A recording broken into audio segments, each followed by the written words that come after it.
Hello എല്ലാവർക്കും നമ്മുടെ ചാനലിലേക്ക് സ്വാഗതം. ഇന്ന് നമ്മളൊരു കടല വരട്ടിയതാണ് ചെയ്യുന്നത്. നിങ്ങൾക്ക് ഇഷ്ടപ്പെടുകയാണെന്നുണ്ടെങ്കിൽ ഒന്ന് ട്രൈ ചെയ്ത് നോക്കൂ.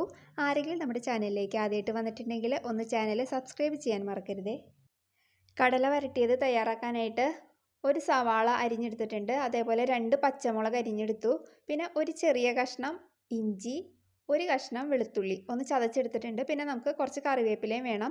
അപ്പോൾ ഞാനിപ്പോൾ 1 കപ്പ് കടലയ്ക്കാണ് ഇത് ചെയ്യുന്നത്. നിങ്ങൾക്ക് 2 കപ്പ് ആയാലും ഈ അളവിൽ തന്നെ ചെയ്തെടുത്താൽ മതി.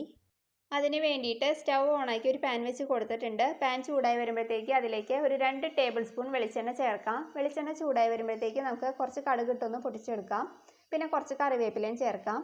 ഇനി ഇതിലേക്ക് ഒരു കൈപ്പിടി തേങ്ങ ചിരകിയതാണ് ചേർക്കുന്നത്. നിങ്ങൾക്ക് ഇതിന് പകരം വേണമെങ്കിൽ തേങ്ങാക്കൊത്തുണ്ടല്ലോ അത് ചേർക്കാം. നല്ലൊരു ടേസ്റ്റ് ആയിരിക്കും നമ്മൾ ഈ തേങ്ങ ചേർക്കുമ്പോൾ നമ്മുടെ കടല വരട്ടിയതിന്. ഇനിയിപ്പോൾ ഇതൊന്ന് ഇളക്കിയിട്ട് കൊടുക്കാം. ഇതിലേക്ക് നമ്മൾ അരിഞ്ഞു വെച്ചിരിക്കുന്ന 2 പച്ചമുളക്, അതേപോലെ ചതച്ച ഇഞ്ചി വെളുത്തുള്ളിയും ചേർക്കാം. ഇനി ഇതിലേക്ക് ഞാൻ ചേർക്കുന്നത് ഒരു സവാള അരിഞ്ഞതുണ്ടല്ലോ അതും കൂടി ചേർക്കാം. ഇതിലേക്ക് നമുക്ക് കുറച്ച് ഉപ്പിട്ടിട്ടൊന്ന് വഴറ്റിയെടുക്കാം. ഉപ്പിടുമ്പോൾ നമ്മുടെ സവാളയൊക്കെ പെട്ടെന്ന് വഴന്ന് കിട്ടുമല്ലോ. അപ്പോൾ അതാ സവാളയുടെ കളറൊക്കെ ഒന്ന് ഗോൾഡൻ കളറായിട്ട് വരണം കേട്ടോ. അപ്പോൾ അതവിടെ നന്നായി മുരിഞ്ഞ് കിട്ടിയിട്ടുണ്ട്. ഇനിയിപ്പോൾ ഇതിലേക്ക് നമുക്ക് പൊടികൾ ചേർക്കാം. ഒരു 1/4 ടീസ്പൂൺ മഞ്ഞൾപ്പൊടി, 1 ടീസ്പൂൺ മല്ലിപ്പൊടി, 1 ടീസ്പൂൺ മതി കേട്ടോ, പിന്നെ ഒരു 2 ടീസ്പൂൺ മുളക് പൊടി. അപ്പോൾ എരിവ് നിങ്ങളുടെ ഇഷ്ടത്തിനനുസരിച്ചിട്ട് ചേർക്കാം. ഇനി ഇതിലേക്ക് ഒരു 1/4 ടീസ്പൂണോളം പെരിഞ്ചീരകം പൊടിച്ചതും ചേർക്കാം. ഇത്രയാണ് ഞാൻ ഇപ്പോൾ പൊടികളായിട്ട് ഇതിലേക്ക് ഇപ്പോൾ ചേർക്കണത്.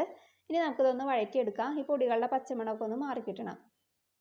അപ്പോൾ ഇതാണ് ഞാൻ 1 കപ്പ് കടല 2 കപ്പ് വെള്ളത്തിൽ വേവിച്ചെടുത്തത് കേട്ടോ.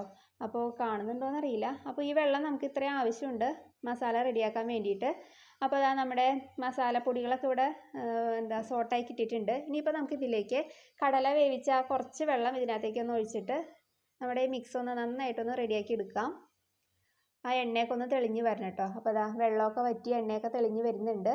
ഇനിയിപ്പോൾ നമുക്ക് ബാക്കി ഇരിക്കുന്ന കടലയും വെള്ളവും ഇതിനകത്തേക്ക് ചേർത്ത് കൊടുക്കാം. ഇനിയിപ്പോൾ ഈ കടല ഈ മസാലയിൽ കിടന്നിട്ട് നന്നായിട്ട് ഒന്ന് കുക്കായി കിട്ടണം കേട്ടോ. കുറച്ച് സമയം പിടിക്കും. അപ്പോൾ ഇവിടെ റെഡി ആയിട്ടുണ്ട്. വെള്ളമൊക്കെ വറ്റി നന്നായി വന്നിട്ടുണ്ട്. മസാലയൊക്കെ നമ്മളെ കടലയിലേക്ക് പിടിച്ചിട്ടുണ്ട്. ഇനിയിപ്പോൾ നമുക്ക് ഫ്ലെയിം ഓഫ് ചെയ്തിട്ട് കുറച്ച് കറിവേപ്പില ഒന്ന് ചേർത്ത് കൊടുക്കാം. പിന്നെ ഒരു 1/4 ടീസ്പൂണോളം പെരിഞ്ചീരകം പൊടിച്ചത്, അതേപോലെ 1/4 ടീസ്പൂൺ ഗരം മസാലയും ചേർക്കാം. നമ്മൾ അവസാനമാണ് ഇതിലേക്ക് ഗരം മസാല ചേർക്കുന്നത് കേട്ടോ. നല്ലൊരു ഫ്ലേവർ ആയിരിക്കും ഇങ്ങനെ നമ്മൾ ലാസ്റ്റിൽ ഇത് ചേർക്കുമ്പോൾ. ഇനിയിപ്പോൾ നമുക്കിതൊന്ന് ഇളക്കിയിട്ട് കൊടുക്കാം. അപ്പോൾ ഇത്രയേ ഉള്ളൂ നമ്മുടെ പെട്ടെന്ന് റെഡിയാക്കാൻ പറ്റുന്ന കടല വരട്ടിയത്. ഇത് നിങ്ങൾക്ക് അപ്പത്തിൻ്റെയോ പുട്ടിൻ്റെയോ എന്തിൻ്റെ കൂടെ വേണമെങ്കിലും കഴിക്കാം. ഈവൻ ചോറിൻ്റെ കൂടെ വേണമെങ്കിലും നന്നായിട്ട് കഴിക്കാം. പിന്നെ ചായയുടെ കൂടെ വെറുതെ കഴിക്കാൻ നല്ലതാണ് വൈകുന്നേരമൊക്കെ. അപ്പോൾ നിങ്ങൾ ഇതുവരെ ഉണ്ടാക്കിയിട്ടില്ലെങ്കിൽ ഇതേപോലെ ഒന്ന് ഉണ്ടാക്കി നോക്കൂ, നിങ്ങൾക്ക് ഇഷ്ടപ്പെടും. അപ്പോൾ നമുക്ക് നല്ലൊരു വീഡിയോ ആയിട്ട് അടുത്ത ദിവസം കാണാം. താങ്ക്